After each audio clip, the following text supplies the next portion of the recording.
pleasure to introduce Swapna's Ph.D. defense today. And I've had a number of grad students over the years, and every grad student is a fantastic member of the community, and Swapna is no exception.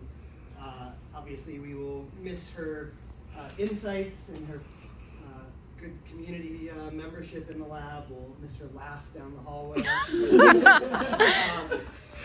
So Swapna became interested in the ancient text. Swapna became interested in parallel evolution early on. We read a couple of papers in lab and in class about parallel evolution, and she emailed me a wish list. And this is the text that she emailed me. This is her model organism wish list for an experimental system, because she quickly decided that the organism I studied just is not useful. And so she made this list, and then she started systematically looking for an organism that would work to fill this criteria. And a little bit after that, she decided that yeast would be a good job. And in August of 2021, you can't read this, that's not the point, you don't need to read it. This detailed list of questions and project ideas and experiments. And since you can't read it, I'll just tell you that basically her PhD pretty much represents this list. It's unusual in my experience for a student's early list of I want to do X, Y, and Z to actually happen. They might do X, and they might kind of do Y, and Z is completely fanciful. But Swapna actually made this happen, which has been fantastic. And so she'll tell you about her work with apples and yeast in Connecticut, and experimental work as well. And before I sign off, I just want to say, in addition to the work that she's talking to you about today, she's been involved in a variety of other lab projects. She was involved in a project that got published in Science with a postdoc, a number of postdocs of mine, a conceptual paper about speciation that we published in Evolution. She's on a molecular ecology paper that's been revised and resubmitted. She's been a associate editor for short digests for the American Naturalist. So she's really spread herself across a variety of things, much more than what she's presenting today. And one of those things that she has been involved in, oh, that's the wrong slide, oh, maybe that is the right slide. So I decided that by way of introducing Swapna to wrap up, I would point out that she's not the first person to think about parallel evolution in yeast. So this is Geoffrey Chaucer, if you don't know Chaucer. And this is a poem. In diverse orchards, far and widespread, where apples hang like jewels red and gold, the swollen yeast by necessity fed, that each fruit their lives do mold, a wondrous craft of nature's subtle law, how genes and networks like a courtly law, woven tight, some in center draw, while others stand at edge as if by chance the bow tie form with knot and wedge govern which gene changes swift or slow. So she's really continuing in a tradition dating back to Geoffrey Chaucer. So with that, I'll step down, except to say that after this, and after the private part of the defense that will follow, we're going to decamp over to Longview Cider House. People are welcome to join. It's a beautiful spot. It will be cold, so dress well. But Swapna has been collaborating with Jeff Rogers at the Cider House to brew hard ciders using a yeast species that she discovered in the area and then selected under artificial selection for this purpose. And it has been for sale at Longview Cider House, and apparently tastes really good. So please come help us try some. Awesome. Okay, thanks so much, Dan, for that introduction and that very ancient poem. Wow, I can't believe that my research is so relevant, has been so relevant for so long. Okay. Let me pull up, okay, there it is. And let's go to presenter view and turn off the subtitles. No one needs those. Okay, so thanks so much, Dan, for the introduction, and thank you all for coming. Yes? Do you need a microphone for those who are online? I'm unmuted. I hope they can hear me. That's where we're at. Ooh. Ah. Wow. I put it on, or if you just leave it here, it does a pretty good job of picking up sound. Everyone's message, we can hear you. Okay. Actually, it does sound like I'm being amplified, so that's cool. Okay, perfect. Well, thank you all so much for coming. I'm really excited to show you all what I've been working on for the past 5 years in Dan's lab. And yeah, without further ado, the title of my thesis is Evaluating the Predictability of Evolution Using Yeast in the Lab and in Nature. And so the overarching question of my thesis is, can we predict evolution? And this is a controversial topic, with a famous quote by Gould saying that if we were to replay the tape of life 1,000,000 times, that he doubts that anything like humans would ever evolve again. And this is super valid of Gould, because there's lots of variables that impact evolution, and not to mention there's just random chance. There could have been a volcano and all the humans could have died and we wouldn't exist, right? And so, considering the fact that there are so many things that could happen, evolution seems really unpredictable. And I have an example here of if we put two fish that look the same in the same environment, we might expect that after some generations, they would evolve to have the same outcome. But more often than not, we see different outcomes. And in this case, it could be that the environment we thought the same had more environmental factors than we thought. This green fish evolved to the plants and this brown fish evolved to the sand. But there also could be the fact that even though those two fish at the beginning look the same, they could have different evolutionary histories and genetics that affect their outcomes. And again, random chance, one of these fish could have landed in the sand, the other one could have landed in the plants, and we have different outcomes. So evolution can be really unpredictable because of all these factors and more than what I've stated. But even though it is unpredictable, we sometimes do see the same outcome happen, and sometimes even the same genes are underlying those outcomes. And this is especially in the case of stickleback and the EDA gene evolving to freshwater colonization. And so if we see parallel evolution sometimes and non-parallel evolution sometimes, this raises the question of how can we predict when evolution will be predictable and when it won't be? And this is especially pertinent considering that global change is happening. Organisms are going to have to evolve. There's mass extinction occurring. In terms of agriculture, there are lots of crops that have very low genetic variation, and we might need to predict whether they're going to be able to evolve. And diseases, obviously, wouldn't it have been nice if we could predict how COVID would have evolved. Would have made my Ph.D. a little bit easier since I started in 2020. But anyways, yeah, predicting evolution would be really nice. And so when I went to Dan with these ideas of how can we predict evolution for these purposes, he sent me to the literature to try and find a framework that would apply that we could predict evolution using. And I came upon gene-gene interactions. And so to understand gene-gene interactions, we have to understand how genes encode traits. So we traditionally think that a gene creates a product that then encodes a trait or a phenotype. And this is how it works a lot of the time, but more often than not, it's not necessarily just one gene encoding a trait. A lot of the times, genes work together to make a trait. And so here I have the example of eye color, in which this gene HERC2 regulates the gene that then creates the pigment in eyes. And so sometimes HERC2 can have a mutation, and then if that one's mutated but not the actual gene that creates the pigment, you still don't get pigment, you get blue eyes. And if the actual gene that makes the pigment has a mutation, even if the regulator gene is fine, you still don't get pigment, you get blue eyes. And so it's not necessarily that one gene is encoding for eye color, it's that these genes have to work together.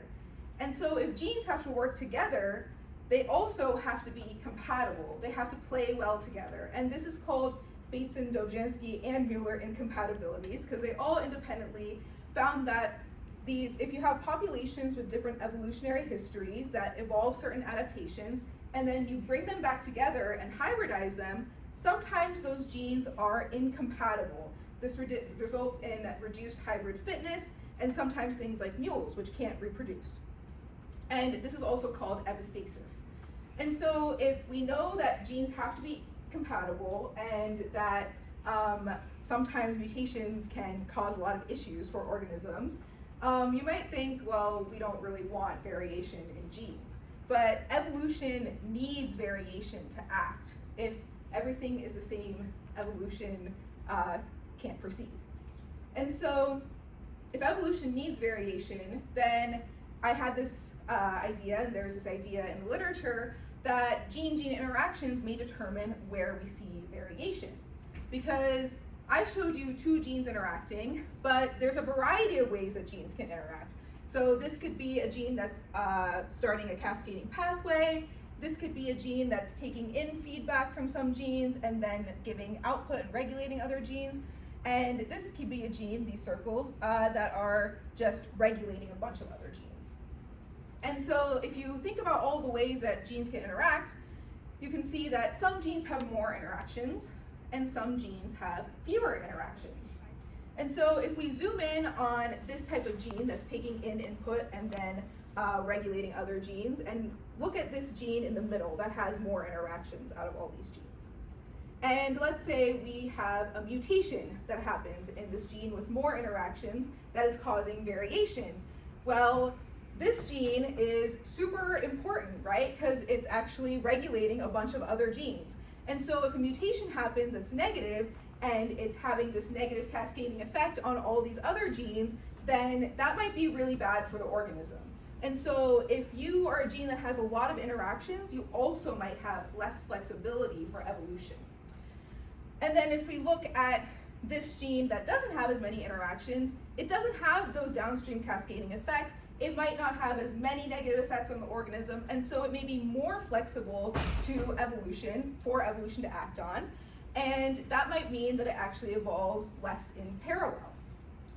So this is negative mutations, right? What about a beneficial mutation? So this might be something that confers something positive for the organism, but because this gene has fewer interactions, it also has lower impact on the fitness of the organism. Whereas if you have a beneficial mutation in this gene that has a lot of interactions, it has a lot of impact and could be super beneficial for the organism and for other organisms that have similar genes and evolutionary histories. And so, in fact, this could be a location of parallel evolutionary change. This is actually the structure that I've been showing you is actually called a bow tie gene structure. And it has been theorized that these types of genes are a location for parallel evolutionary change across different taxa. And it's actually been shown in Drosophila, or fruit flies, in David Stern's lab with the shaven baby gene. And it is called such because when you knock out this gene, the Drosophila don't have any hair on their abdomens, and so hence shaven baby. And David Stern spent a lot of time figuring out why this gene has evolved in parallel across different species of fruit flies. And he found that it's because of this structure, the fact that it takes in a lot of feedback from different genes and then goes ahead and regulates a lot of different genes that adjust the trichome pattern on these abdomens. And so this is one of the biggest examples of evidence of bow tie genes evolving in parallel. Okay, and so maybe gene-gene interactions could provide a good framework for predicting evolutionary outcomes. But it's not so easy as that. Gene-gene interactions are really difficult to quantify, and especially difficult to quantify across an entire organism where they can be thousands of genes interacting with each other in a number of different ways. And so this is where enter yeast, because yeast have something called the yeast gene-gene interaction network that was made by the Boone Lab, or published by the Boone Lab at the University of Toronto in 2016, and they systematically took a lab strain of yeast and did double knockouts of every combination of 6,000 genes in the yeast genome, and found out how each of those genes interact to affect the fitness of the yeast. And this provided a great tool for us to test this overarching question about evolution. And with this network, we actually can quantify these gene-gene interactions and how many interactions a gene has using centrality metrics. And so these are all ways to measure how connected a gene is. And so if you have higher centrality, you're more connected in the network. And you might recognize this shape right here, because this is actually a measure of how bow tie a gene is between this centrality. Okay, and so we have the network, we can have some insights from the network, and we also know that the network showed that genes with more interactions are essential for viability. So these genes up here that have so many connections are, if you knock out one of these genes, it's really not good for the organism. They're gonna do really badly. And if you knock out one of these genes that are less connected, it's not as bad for the organism. And so this is confirmation of some of the theory that I mentioned before. But even though we know this, we don't exactly know how this impacts evolution. But we can test it using experimental evolution. And so we traditionally think of evolution as something that happens over millions of years, because for a lot of organisms it does. Such as us, our generation time is around 25 years, and so for multiple generations to pass and for us to see the effect of evolution, it takes millions of years. But for yeast, they reproduce in around 90 minutes, and that's to make a whole new generation. And so roughly 146,000 yeast generations can happen in the time that it takes for us to have one generation pass. And so because of this, we can make predictions about evolution of yeast, test them, run an evolution experiment, and then see the outcome of evolution in real time. Great, so this is super exciting. We can test it using experimental evolution, and we have the beautiful network, but the network also has some limitations in that it was tested on one genetic background, and as I mentioned before, evolutionary histories matter. And so if it was just tested on one strain, it might not apply to other different strains of yeast. It was also only tested in one environment, and it was an environment that was super optimal for yeast to grow in. And so different environments could also change the way that genes interact. And then, as always, random chance could make all of these things, all these predictions different. There's so many things that could happen due to random chance. And so, since these limitations exist, you might think that these predictions probably only apply in the lab, and that was my fear as well when I first started, because I wanted to draw some relationship between gene-gene interactions and evolution to climate change and things that, and applications of this research. And so I didn't want to just test it in the lab. I also wanted to test whether this holds in nature, and then whether evolution in nature has scaled up effects in communities of yeast. And so I wanted with my thesis to go from gene interactions to species interactions. But to figure out whether these gene interactions can scale up to species interactions, I first had to figure out whether we can predict evolution in the lab. Does it even hold in the lab? And so we have two questions here. What is the centrality of gene knockouts that evolve? And how variable are the outcomes of evolution in the lab? So to test this, I ran an experiment, and I had gene knockouts across different genetic backgrounds to test the effect of epistasis, as I mentioned before. And these knockouts had unique barcodes that were inserted so that when they were pooled together and evolving, I could then sequence them to figure out what the relative frequency of each knockout was after evolution. And then I had knockouts across 9 different genetic backgrounds, and it was the same, around 299 knockouts across these 9 genetic backgrounds, thanks to the Boom Lab. They were the ones who made the gene-gene interaction network, and they worked with me to help me set up this experiment and sent over all of these knockouts so that I could test these hypotheses, so thank you so much to them. And then I took all these knockouts and pooled them within genetic background, and I replicated these pools 10 times. And so that gets at this question of random chance. This pool and this pool could have different outcomes even if they're the same genetic background and the same knockouts because of random chance. So this is a way of quantifying that. And then I also mentioned that it was only done in one environment, and so I tested multiple environments. The first of which being a control, which was the same environment that the gene-gene interaction network was made in. Then I tested fructose instead of glucose, so they had to spend some energy breaking down the sugar that they had to use. And then I tested heat, so I put them in 37 degrees Celsius instead of 30 degrees Celsius where they're normally happy, to stress them out. And then I also put them in salty environments, and this is super stressful for yeast because they're single-celled organisms, and to engage in osmoregulation takes a lot of resources. And so across these 4 treatments, I then evolved these populations for 10 days or 160 generation with daily transfers so that they constantly had resources. And we can ask, did they evolve? This is me with all of my plates of sequencing. And I'm going to show you guys a growth curve in the control treatment comparing initial time point, so in purple, when they were naive to the environment, they had just been dropped in there, and after 10 days of evolution. So we should expect that after 10 days, they've evolved to the environment, they're going to do better.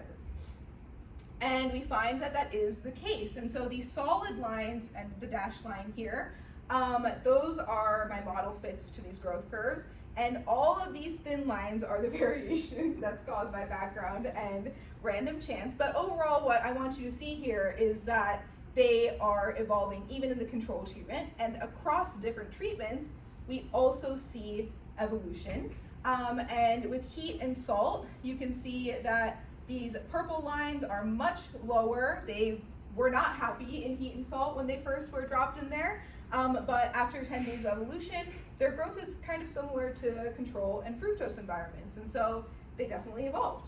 So this is great, but we can now zoom in to the different knockouts and see how variably and what knockouts even evolved. And so to do this, first, let's talk about knockouts, because if we have a bow tie gene, and this gene in the middle is super important, this experiment knocked them out. And that doesn't mean, oh, it's a slightly negative mutation. It means that the function of that gene is not happening, right? So this is really bad, usually for the organism. And so we can say, if we know this, if we're thinking about the relationship of bow tie genes to evolutionary outcome, if you're a super connected gene, you get knocked out, that's really bad for the organism, you're much less likely to evolve. And when we look at selection coefficient, which is a measure of evolutionary outcomes in our control treatment and the relationship between the centrality, we actually see this negative relationship. And we see this across all of the treatments. Across all treatments, if you are a less connected knockout, you're more likely to evolve. And if you're a more connected knockout, you're doing really badly. Okay, so this is the general pattern that less connected knockouts are evolving. But what about variability? You saw that there's so much variability in evolution in those growth curves. And I'm also going to break that down a little bit for you guys and show you that these are the 9 different genetic backgrounds that I tested. And in the control treatment even, you can see that there is variation in growth across these genetic backgrounds. And when you look closer, these thin lines are the different replicates. And those different replicates are varying due to random chance. And so we also can see this in all the different treatments, with heat and salt especially having more variation due to epistasis and random chance. And we formally quantified this using Bayesian hierarchical models and ran a canonical correlation analysis on this. And a canonical correlation simply put pools variables into predictors and responses. And so what I did was I pooled all the different centrality metrics into predictors to see if centrality predicted not only evolutionary outcome, but the variation caused by random chance and the variation caused by epistasis for different genetic backgrounds. And so when we think about the relationship between these predictors and responses, it's not necessarily about the direction of this relationship, but whether this relationship is significant. And we do see a significant relationship between centrality and evolutionary outcomes and the variability of evolutionary outcomes in the control treatment. And we see this also in the fructose treatment, but we do not see a significant relationship in heat and salt environments. And this could be because they are different environments that are rewiring the interactions. It also could be because heat and salt were stressful for these yeasts and a lot of the knockouts went extinct and we might not have had the power to find the relationship.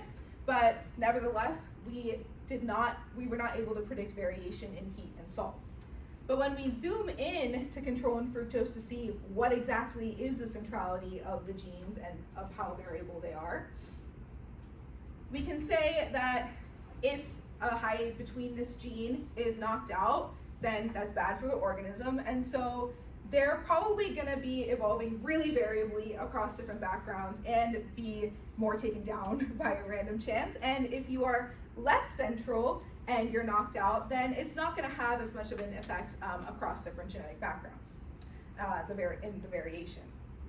And when we look at our canonical correlation analysis, and if we have a positive correlation as red and a negative correlation as blue, and we say that low centrality means high likelihood of evolving and low likelihood of variation, then this is the relationship that we should see. And especially we should see this with between the centrality because this is our measure of bow tie genes. And we actually find this exact pattern. Bow tie genes are the strongest predictor of evolutionary variation, and this is the case for control and fructose, but not for heat and salt, obviously. Okay, and so these are the results of my evolution experiment, and we can conclude that in the lab, less bow tie gene knockouts evolve, and less bow tie gene knockouts also show less variation in evolutionary outcomes. Okay, so this is a pattern in the lab, but in the lab, as I mentioned before, we only tested knockouts, and knockouts are always bad. And that's not the case in most cases of evolution. Mutations aren't always bad. Sometimes mutations are beneficial. And especially when we were talking about central genes, a beneficial mutation could be really important and could also result in parallel evolution that's adaptive and really good for the organism. And while we see that less connected gene knockouts do evolve in our lab experiment, we don't test slightly bad mutations, right? And slightly bad mutations could persist and not necessarily confer that bad of a fitness effect. And so they could be evolving in non-parallel and also maybe contribute to maladaptation, so not so good things for the organism. Okay, and so to test beneficial mutations or slightly bad mutations, we had to turn to nature. And yeast in nature are really not studied that often. Most of what we know about yeast comes from lab experiments and alcohol. And so yeast in nature, we really don't know that much about them other than they're very diverse. They have a lot of genetic variation. But what we do know is that yeast are everywhere. They're all in the air. They're constantly looking for sugar to eat. And that's why we have things like sourdough starter, which work on, which have local yeast fermenting, and things like dosa, which also have local yeast fermenting. The mavu, I don't know another word for that.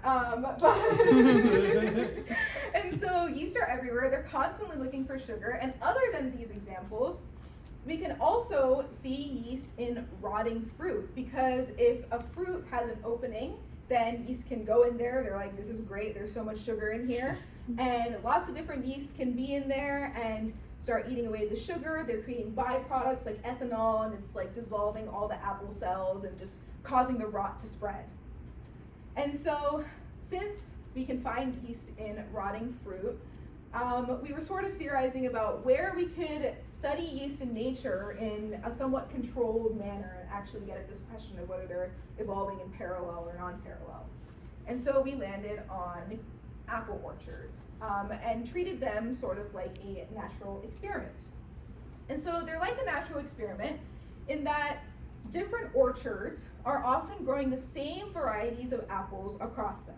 And it's not just that they're the same varieties of apples, they're genetically the same as well. So if you have a Golden Delicious in one orchard and a Golden Delicious in another orchard, they're genetically exactly the same because they're taken to different orchards through grafting. And so because these same varieties are across these different orchards, we might be actually able to see parallel evolution of these yeast to these varieties of apples across different orchards. But as we mentioned before, there can be a lot of variation, and these varieties of apples are in different orchards, and these different orchards are different. They have different weather sometimes, different soil, they have different management practices. A lot of these orchards have been operating for hundreds of years, doing all sorts of different things to their apples that they don't tell the other orchards because they're secrets. And they spray fungicides, or they don't spray fungicides, and they fertilize, or they don't fertilize. And so there could be a lot of variation that's added by different orchards to this parallel evolution we expect to see to variety. And so when we think about orchard and variety interacting to create evolution, we might see non-parallel evolution when we think about orchard and variety together. Okay, and so this might be a good place to study parallel and non-parallel evolution in yeast, but who is there in an apple orchard? Do we see Saccharomyces cerevisiae? Unfortunately, no. But we do see a lot of species, which I have displayed here as an apple pie chart. And we can see that the biggest slice of this pie is occupied by this species, Hanseníaspera eubarum, which is a commonly found species in wine that winemakers do not want in their wine. And since it took up the biggest slice and it was present in all the orchards, we decided to focus on this species for this project. And so we can ask whether we can predict evolution in nature, and specifically what genes evolve in parallel and what genes are involved in adaptation, so beneficial mutations versus maladaptation. Okay, and so to test this, obviously I had to go to some orchards, and I went to 4 different orchards, collected apples from 2 different varieties of apples, and not just apples, but rotting apples, which was really fun. And, and I cultured the yeast from these rotting apples and isolated colonies. And for this project, I used ITS region barcoding to identify our study species, H. eubarum, and I sent them for PacBio hi-fi sequencing to get their genome sequences. And I also then annotated these genome sequences with homologous Saccharomyces cerevisiae genes so that we could compare it to the gene-gene interaction network that was made with Saccharomyces cerevisiae. And so, did they evolve? Once again, are they evolving to these different factors? And we find that, yes, I ran a binomial GLM on all the SNPs to see what SNPs variation was explained by orchard, variety, and the interaction of orchard and variety. And these peaks here are places that you can see evolution happening to these different selection pressures. And you can see that there's peaks to variety. So these are genes, SNPs that are in genes that are likely evolving in parallel to variety. And these are SNPs that are in genes that are evolving potentially non-parallel to the interaction of orchard and variety. And so since we could use this to identify those genes that are evolving in parallel and non-parallel, we can then draw a relationship to centrality once again. And we can say our betweenness centrality, our measure of how bow tie a gene is. If a gene is in a bow tie position, it's more likely to evolve in parallel to apple variety.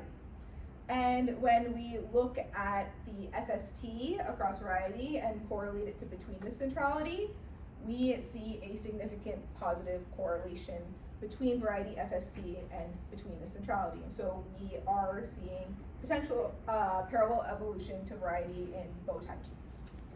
And then when we look at non-parallel evolution to orchard and variety combination and the relationship to centrality, we're expecting that if you're more central, you're less likely to be evolving in non-parallel because variation is worse in more central genes.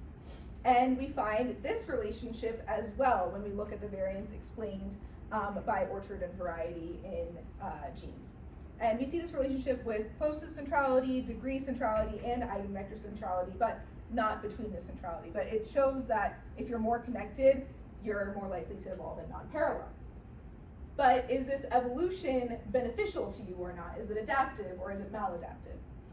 And when we look into that, I took these different strains of H. eubarum and I injected them into fresh apples. And so I stabbed apples, injected yeast into them, and I let them rot the apples for 7 days. And I measured the rot and expected that H. eubarum that have evolved to their local environment, such as Golden Delicious, they are going to rot Golden Delicious apples better. And if they aren't adapted, if they have mutations that aren't necessarily beneficial, they're going to rot the apple that they're from less than other apples. And when we look at the results of this experiment, we find that there is local adaptation and there's local maladaptation. Sometimes they're having these beneficial mutations and sometimes they're not. And you can see that in general, they seem to be locally adapted to Cortland apples because this line here is equal performance in native and non-native environments. In general, they're adapted to Cortland apples, but there are some strains that are maladapted to Cortland apples. And so it's not as though there's universal rules here. Each strain is having their own unique evolution to these different factors. Okay, and so now we know we see local adaptation and local maladaptation. What do we expect the relationship of that adaptation and maladaptation to be with centrality? Well, as we said before, if there's a negative mutation in a central gene, that's that's a no-go, right? It's very likely to get pruned out of the population. And so if you're more central, you are probably more likely having beneficial mutations, and if you are less central, you might have some mutations that aren't so good for you. And so I took that local adaptation, maladaptation data, and I ran a GWAS to see what genes in the genome are associated with adaptation versus maladaptation. And when I correlated the effect size with centrality, I found that this relationship is also there. More central genes are more associated with adaptation, and less central genes are more associated with maladaptation. Okay, and so do gene interactions predict evolution in nature? Yes, we can say that bow tie genes do evolve in parallel in nature, and that more connected genes are involved in local adaptation. So this is super exciting. It holds in the lab and in nature. And this was cool, and we found that H. eubarum are evolving, but how does H. eubarum affect other species? Because just like genes, species interact with each other. H. eubarum doesn't exist in these rotting apples alone, as we saw in this apple pie chart. And so we also know that H. eubarum are evolving beneficially and also sometimes not beneficially to themselves. And this could in fact affect communities. And local adaptation can affect community composition in the way that if you're adapted, you do really good, you take over the whole community and you just outcompete all the other species.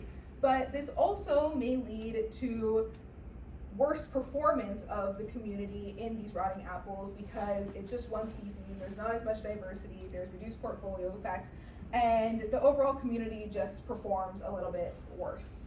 There's also the option that you adapt to coexist with your other species, and you evolve to have different niches, and then you use your resources complementarily to rot the apple really good when you're all working together. And so it could have some different outcomes, but local adaptation is predicted to affect communities. And so we can ask ourselves, does H. eubarum evolution predict community level performance and community composition? And to do this, I ran another experiment with lots of apples. And this time I went to 8 different orchards and collected apples, rotting apples from 3 varieties of apples. And I isolated colonies, and this time, instead of finding H. uvarum, I identified all of the different species that I found in these rotting apples using ITS region barcoding with the help of a wonderful undergrad Shen Hong fan. And we found that community composition really varies across orchard and varieties. So there's a lot of communities that are super dominated by H. uvarum, but there's also some that seem to have a lot of diversity, and H. uvarum is occurring in tandem with lots of different species. And so with this variation, you might think that maybe H. uvarum evolution might predict this. And also with this variation, you might think that these different communities likely perform very differently in these apples. And so to test performance, I once again, well, this time I took all these different species, and instead of finding H. uvarum, I pooled them together in equal concentration to create a representative community. And I, once again, let them rot apples. Yeah, and so again, you might expect that a yeast community that has been rotting a certain apple will do better in the apple that's been rotting for a while. And we found that just like H. uvarum, there's variation. Some of these communities are doing better in the apples they're from, and some are doing better away. And once again, you might think that maybe H. uvarum evolution is predicting that variation in performance and community composition. And you can see what the rot looks like right there. The lab smelled really good. So, okay. When we look at H. uvarum evolution and community performance, we actually see no significant relationship. It's not as though if H. uvarum is evolved, the community does so good, or that the community does so bad. There's just not a relationship between those two factors, and this might be because a yeast is a yeast to an apple. They are eating the sugar, and it doesn't really matter who the yeast is. There's functional redundancy between these species.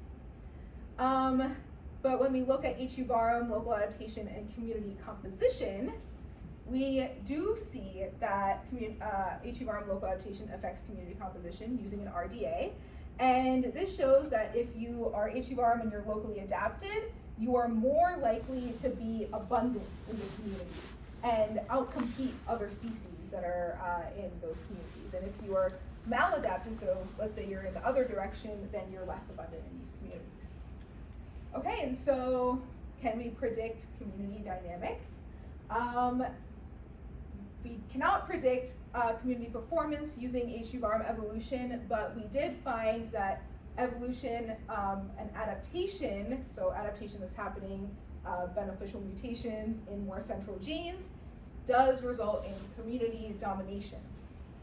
Okay, and so we successfully have gone from gene interactions to species interactions with these 3 projects that I did during my PhD. And we can draw some larger patterns for more connected genes and less connected genes. So our lab experiment showed that more connected genes evolve less readily, whereas less connected genes evolve more readily and have less variation. In nature, we find that more connections means that you are evolving in parallel, and also that you might be more involved in adaptation and beneficial mutations, whereas if you have less interactions, you're more likely to be evolving in non-parallel and be involved in maladaptation. And then when we look at community dynamics, we find that adaptation in central genes can lead to community domination, and maladaptation in peripheral genes can lead to these H. uvarum being less abundant in communities. And so we can bring it all back to our overarching question of whether we can predict evolution, and Gould's wonderful quote. And while I can't say whether we could have Homo sapiens evolve again, I can say that evolution may be more predictable than we thought when we think about gene-gene interactions controlling where there's variation in the genome. And this might be good news for our impending doom due to climate change and mass extinction. So that's exciting. And This is great, and you might be wondering, are there any other applications other than our impending doom? Actually, I was wondering the same thing, and I found an industrial application with hard cider. And so when I was doing some of these experiments, I actually met Jeff Rogers from Longview Cider House, and he was just starting his cider house, and he was super interested in yeast because they make hard cider. And I was like, I am only studying the evolution of wild yeast. I never thought about hard cider. And he informed me that much like science, hard cider also uses Saccharomyces cerevisiae, and they use Saccharomyces cerevisiae that has been evolved to white wine, not even to apple juice. And so we sort of started brainstorming, what about wild yeast? Could wild yeast make good hard cider? And this is actually something that cider makers do. They take a bunch of apples and a bunch of apple juice, and they just leave it outside for all the wild yeast to just land in there and do whatever they want, and they call it low intervention wild fermentation. And that can result in some really unique flavors, some really cool combinations, but can also result in really undrinkable stuff, right? As you might imagine if you leave apple juice out for anything to ferment. And so we thought that maybe my work could be a good way to bridge a predictable product with unique flavors. And so we applied for a grant, a Northeastern SARE grant, and we got it. And we set out to collect a bunch of wild yeast by putting juice out in buckets in his orchard to collect wild yeast from Roger's orchard. And then I did experimental evolution, except this time in apple juice. And I sterilized the apple juice in the lab, and I did these experiments with the help of May Rogers, who's Jeff's niece. And I took all these wild yeast and I evolved them to apple juice and selected a few strains and tasted product in the lab, which felt really wrong, but I had to, so because it was important to figure out taste is a variable. So I isolated a few different strains that might be interesting. We scaled them up. We tested combinations of different strains, and we finally landed on some hard cider made from wild yeast that tasted good. And we actually pressed a ton of apples and inoculated it with the wild yeast that I evolved from Roger's orchard. And it is now on tap at Longview Cider House. And it is called Gadavid, which means dream in Tamil, and my name means dream in Sanskrit, and this was Jeff and I's little dream. And we can all go taste it after this, after my defense, so later in the evening.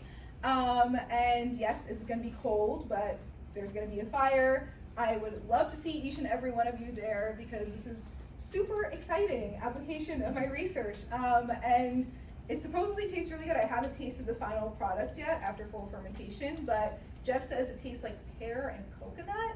So there's interesting flavors at play here, guys. It's wild yeast. And so not only did I go from gene interactions to species interactions, but gene interactions to hard cider. And I could not have done any of this work, obviously, without funding. The NSF GRFP funded 3 years of my PhD. I applied in my second year, and I would not have been able to study yeast in a stickleback lab without the GRFP. I would not have been able to pursue this collaboration with the Cider House without the GRFP, allowing me a lot of flexibility with my research. And second year students are not allowed to apply anymore, is my understanding. And so this is super important. Government funding is what made all of this possible. The Northeastern SARE also made the cider collaboration possible. NIH made some of my work possible through Dan's grants. And of course, the department has given me so much funding over the years to make these projects happen.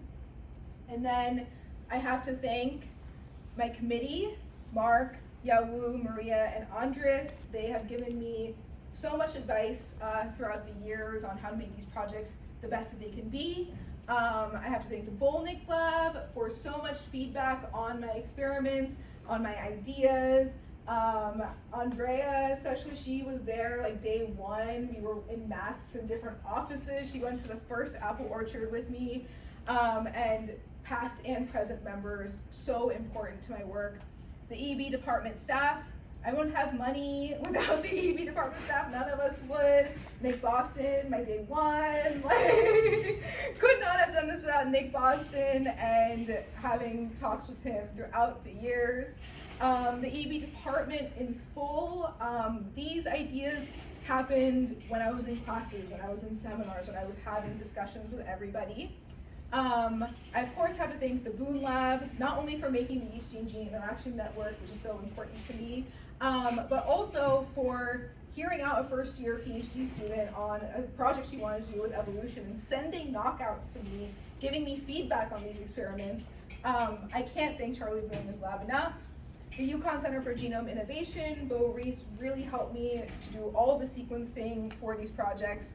And of course, Connecticut Apple Orchards, I called apple orchard owners, like cold called them and was like, can I collect rotting apples from your orchard to study yeast? And they were like, bees? And I was like, no, yeast. And they were like, okay, like that's fine, I guess. And I showed up with gloves on, like spraying ethanol everywhere, and they let me do it and encouraged me to do it for research sake. And so I have to thank Connecticut Apple Orchards. I also have to have a special thank you for Dan. He encouraged me to think outside of the box with these projects. He encouraged me to study something that he doesn't study, and he made it fun. So I've been collecting blackmail throughout the years. No, but his emails make me happy. Like, he let me dress up as him for evolutionary ecology, and he let me, when a song came out by Charlie XCX that was relevant to my research, he did a TikTok dance with me. And that was,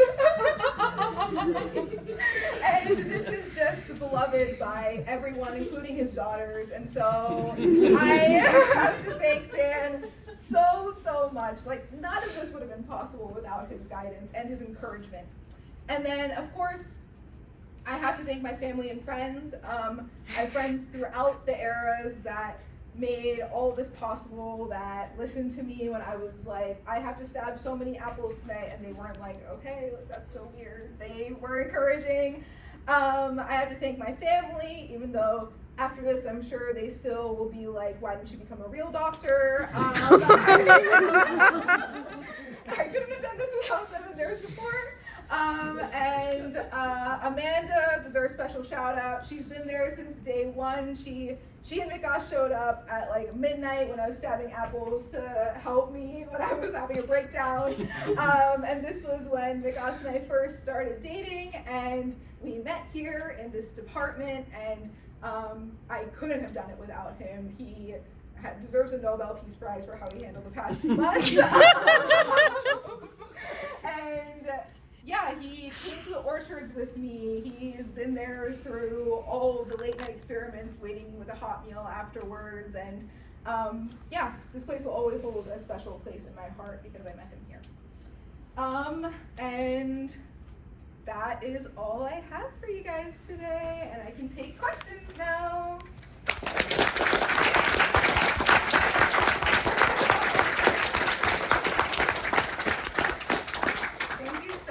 Everyone, really thank you. And if you have questions in the WebEx, please put them in the chat. Vikas said that he could look through them and read some out loud. Yeah. So yeah, anyone have any questions? Yes. So during the salt stress, which particular type of salt did you use? Oh, that's a good question. I use NaCl, so sodium chloride. I use that because there's a bunch of papers that have done yeast evolution to sodium chloride, and I used a pretty standard concentration of 1 molar sodium chloride in this media. And while this is the results that I presented right now, I was pretty excited to look at what knockouts evolved in salt and whether these were consistent with other papers that evaluated this. Yeah, go ahead. And did you follow the yeast post stress, like in the recipe? So I only quantified their growth at the very beginning and then after those 10 days. And so I didn't necessarily look at the immediate drop that they would have from being put into salt and how they were rescued, but that probably did happen since they were existing in the salt after 10 days of evolution. So yeah, go ahead. You focus on maladaptive and adaptive genes. What about neutral genes? Yeah, great question. There are certainly many genes in this genome that are neutral, that show no necessarily like evolution to orchard variety or interaction. I didn't really look into that, but I have the data to see what the centrality of those genes is and whether gene-gene interactions could say something about the variation in neutral genes as well. And that would be really interesting to look at, but I didn't look at that for the scope of this project.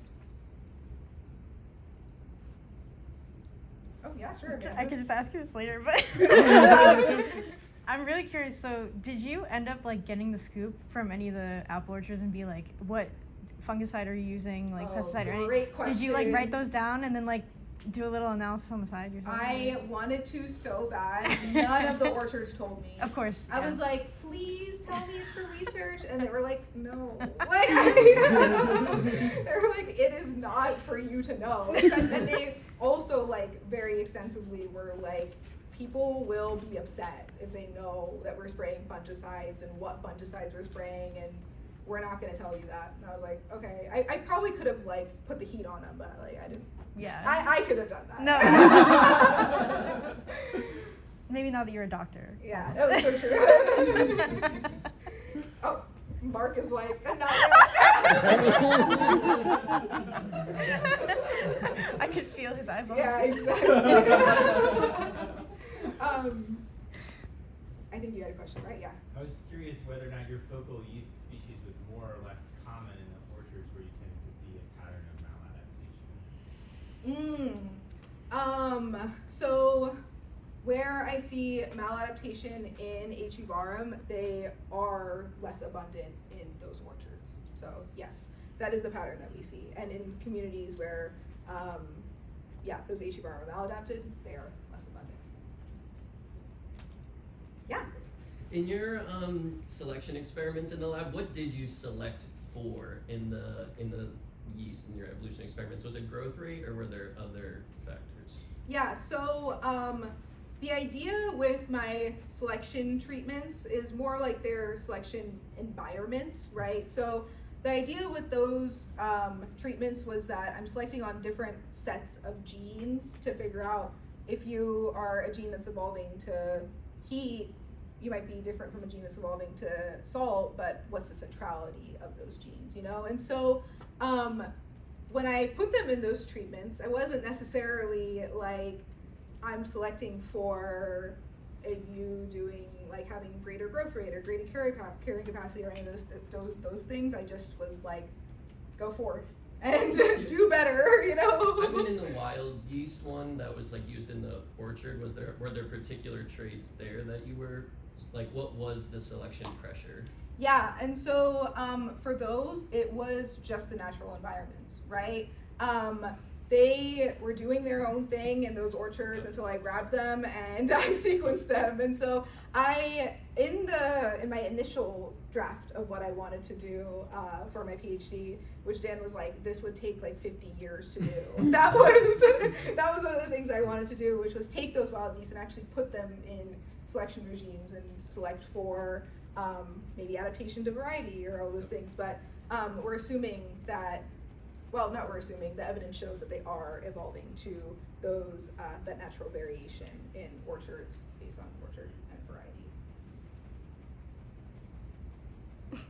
Let me ask you a question. Yeah. Once you doctored your yeast, Uh-huh. pun intended, how do you keep it consistent from? Oh, like the cider yeast? Yeah. Yeah, okay. So important part of all of these projects is that yeast freeze so beautifully. So you can take yeast and put glycerol in the culture, a liquid culture, and that buffers them from all the ice crystals, and I just freeze them. I have all the yeast that I studied all throughout this project, like just like in Dan's freezer right now. And the cider yeast is the same, but when we put them in the cider, then they can do whatever. So they could be evolving even more as they are going through multiple generations in the apple juice. But we don't necessarily know what they're doing in there, but we could look into that as well. Take samples throughout different points of fermentation and see if they are mutating, if there's variation happening. So yeah, I'm not stopping them from doing anything in the cider, but I am like, you're frozen in time from when I evolved you. We are at 3 o'clock. Maybe one last question, if there is one.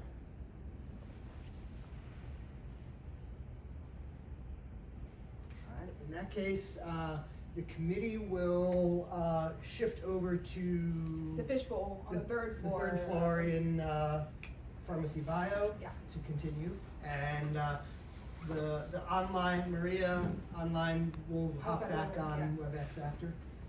So again, thank you very much for coming, and let's thank Swapna.